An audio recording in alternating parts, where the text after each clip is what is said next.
Hi y'all, this is chapter 2 of Not on My Patch by Diane Duane. The weather, at least, was cooperating with the local trick-or-treaters. After a few days of rain and wind earlier in the week, the conditions had abruptly settled the day before into a lovely, still crispness, exactly right for the end of October. The trees were on the turn and glowing in the last rays of light afternoon sun, and things had fortunately had time to dry out, so that the yellow and orange maple and oak leaves you scuffed through rustled satisfyingly instead of just lying there wet and sodden on the sidewalk. Nita sighed as the four of them walked down the street and stopped at the first view of their neighbors' houses. She loved this time of year, both for the changeableness of it and the slight sense of sadness that seemed to hover over it, the world saying, "Oh well," as it reluctantly gave up the mid-year warmth and paused for a few long, cool breaths before turning inevitably toward the winter. The particular blue the sky went, the growing quiet even on windy days when the leaves came off the tree, they all mattered a lot to her. That changeableness seemed to have come over Halloween itself, in a way.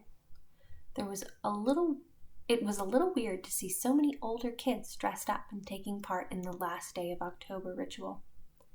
But over the last few years, it seemed that a lot of junior high age, even senior high age kids had been getting into it. Partly it was pitched among the kids as a way to have fun after dark with the excuse of taking care of the littler participants, though pretty much everyone involved understood that this was actually a good way to get out from under the ever-watchful parental eyes for a while. Nita knew very well that a lot of kids from school, though they'd gotten themselves costumed and acquired all the necessary props, were actually up in town snogging in the darkness behind the shopping center or meeting in various vacant lots to get drunk. Their problem, Nita thought. She had other priorities tonight. After the first few houses, where everyone collected the usual little bags or miniature candy bars, they came to the McLaughlin's house up the street. There were no lights in the windows, no light on over the front steps. "Nobody home," Ronan said. "Nope," Nita said. "They're never home. They don't do Halloween." "Seems like other people have opinions about that," Ronan said as they walked past the house. He was noting the enthusiastic teepeeing of the big sycamore in the McLaughlin's front yard. "Yeah," Nita said, "and it's going to make a real big mess all over their lawn. I think I might stop by early tomorrow morning and see if I can get all that to just sort of melt away." "What, just vanish it?" Ronan said. "Nothing so obvious, but paper's made to biodegrade in a hurry, so it's just a matter of convincing it to do it all in a couple hours instead of a couple of weeks." They stopped at another house and collected a couple of taffy apples and a caramel pop each, then headed off again, idly discussing the best way to use wizardry to disguise the artificially accelerated breakdown of toilet tissue. As they got down toward the end of the street where Nita's road crossed another one, and more trick-or-treaters were visible, she caught Kit giving some of the kids down the road a dissatisfied look. "What?" she said. "I'm starting to feel like a walking wardrobe malfunction." "Why?" Nita said. "You look great. You heard the people at the last house. They thought you were something out of the movies. And anyway, we haven't seen that many other pirates." Kit snickered. "It's not that," he said. "I mean, look at them." He gestured down the cross street at some of the other trick-or-treaters making the rounds, among whom there were a lot of long overrobes, pointy hats, and souped-up broomsticks, and a positive superfluity of wands. "Half the planet's running around dressed as wizards." Ronan grinned one of those lazy, superior grins he specialized in. "One day of the year, sure we can cut them some slack," he said, "since we dress as wizards the other 364. As they continued to work the street, the four of them amused themselves for a while by counting the number of wizard costumes. But there were also a fair number of the usual glow-in-the-dark skeletons and bedsheet ghosts, not to mention Superman and Batman and winged fairies of various types, often shepherded by watchful parents or older brothers and sisters. And there were other forms of supervision, both more annoying and less green. Cars were very slowly driving up and down the street in the slowly growing dusk, stopping, pausing, driving on again. "What are they doing?" Ronan muttered. "Curb crawling," Kit said, his disdain only thinly veiled. They paused on the sidewalk to watch as yet another overprotective parent in an SUV pulled up into the vacant street space between a couple of neighbors' driveways, let a batch of costumed kids out, and waited until they'd rung the nearest house's doorbells and collected the expected booty, and then, once they'd all piled back into the station wagon, drove them a few doors further down to repeat the process. "What the feck happens when these kids grow up?" Ronan asked under his breath, disbelieving. "Will they be able to wipe themselves, do you think?" "No telling," Doreen muttered. "Never mind them. Here's the Carrick's place. They love Halloween. They always give out a ton of stuff."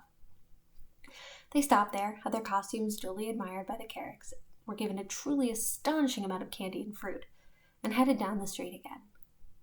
It was an old familiar route for Nita, down East Clinton to the cross street, Park Avenue, work up and down Park for about a quarter mile in each direction, then retrace your steps to East Clinton and hit all the houses up the length of it to Nassau Road.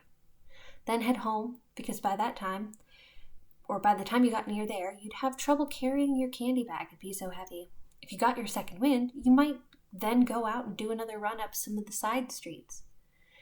"Might as well enjoy this first run, though," Nita said, "because who knows if we'll feel like a second, or, for that matter, whether this might be the last time we do this. We might really be getting a little old for this kind of thing." She sighed. "How are you holding up?" she asked the pumpkin. "I'm all right. This is interesting. There's a lot to see." "I can't just keep calling you Hey You," Nita said. "What should I call you?" "I don't know. I never gave it any thought before today." "Well, you're a jack-o'-lantern now, so how would Jackie be?" Behind her, Doreen snickered. So predictable. Nita rolled her eyes and ignored her. The pumpkin said, "That's a nice name. Jackie." "Jackie it is," Nita said. Kit had been listening to this, and he was smiling a little behind the crooked mustache, but the smile had a slightly concerned quality to it. "You know," he said privately to Nita, "this could be a problem." "What?" "You've given it a nickname," he said. "Sometimes, when we've done that in the past, it hasn't worked out at all well for whatever wore the nickname. Fred, Ed." Nita gave him a look, not entirely sure if he was teasing her. "You're having a sugar crash already," she said. "Have one of those Three Musketeers we just got and see if your mood improves." He started rooting around obligingly enough in his candy bag and said nothing further. But there was something about the way Kit didn't immediately come back with an argument or a smart remark that unsettled Nita slightly. "Even if that's true," she said after a moment, "I'm betting we could change the odds a little if we worked at it." "Here's one," Kit said, and came up with the Three Musketeers. "Want half?" Nita accepted it happily enough, but she found herself wondering briefly about the nickname issue. It wasn't something she'd ever considered before. "I've definitely considered it. I need to think about this a little and see if he's got a point." And a few seconds later, she found herself looking through her own bag for another one of those candy bars. They were kind of habit-forming. They hit another 14 or 15 houses, and the bags began to fill, and the dusk settled over everything. The streetlights flickered on one by one. Jackie was taking it all in, though in most cases not having any real idea of what was going on. "What do you do with all this stuff?" he said. "We eat it," Nita said. "Nutrients?" "Well, sort of," Nita said. She wasn't sure she was equipped at the moment to explain the concept of junk food to a pumpkin. "That's all right then," Jackie said. "That's pretty much what we do, really. Acquire nutrients." He sounded as if the prospect, or the memory, brought him a lot of pleasure. Nita caught a faint glimpse of his memory. "Sun and water," she said. "You want all you can get of those." "That's right. Sun and water. You soak them up all you can. And nutrients. Pull in everything you can. Time's short. All you get is one season in the sun. We're hungry all the time, so we soak it all up and get big. That makes the seeds inside happy. So when we finally fall off the vine and break down, there's plenty for the birds and animals to eat. And the more of me there is, the more seeds get a way to grow. So that's it for you? Nita said. Sprout fast, get as big as you can, die fat and juicy. You got it. That's what it's all about. The generally rounded and enclosing imagery Nita kept getting from the pumpkin in these exchanges was making her start to wonder if Jackie actually ought to be short for Jacqueline. But there was always a danger in trying to introduce human gender ideas to a plant, so Nita kept her surmises on this count to herself. What was also intriguing to her, though, was a slight, unaccountable tang of sadness in Jackie's thought.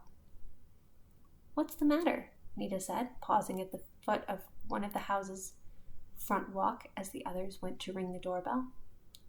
"Well, I didn't get all that big." Nita grunted as she shifted Jackie over to the other side of her arm. "Sorry, but I have to disagree. Even without your insides, you weigh a ton. You're just saying that to make me feel good." She burst out laughing, both at herself and at the wistful tone. But Jackie took no notice. "You get a little unhappy," it said, "when almost everybody gets picked and you don't. If the sun hit one side of you more than the other while you were growing, if you came out lopsided or squashed in, the people just walk past you and leave you there." Nita sighed, having one too many memories as it was of those humiliating lineups before gym class softball games, where each side fights to keep from having to choose you. These days, she'd pretty much stopped caring about it. She'd gradually realized that the other kids' opinions of her weren't going to change no matter how well or badly she played. And she'd a lot better things to use her wizardry for than becoming a heavy hitter. But the embarrassment and pain had been real enough until she found her way through them. "Look," she said, "it really doesn't matter. It's what's inside that counts, even if that sounds like a cliche to say. I mean, cliches usually have some truth attached. That's how they get to be cliches to begin with." "I suppose you're right." The others came down the walk, and Kit handed Nita a toffee apple. "It's good and dark now," he said. "You think we should head for Tom and Carl's?" "Sounds like a plan," Nita said. All right, so that was chapter 2. Sorry for the loss of light towards the end there. Fixed it. I will be back soon for chapter 3.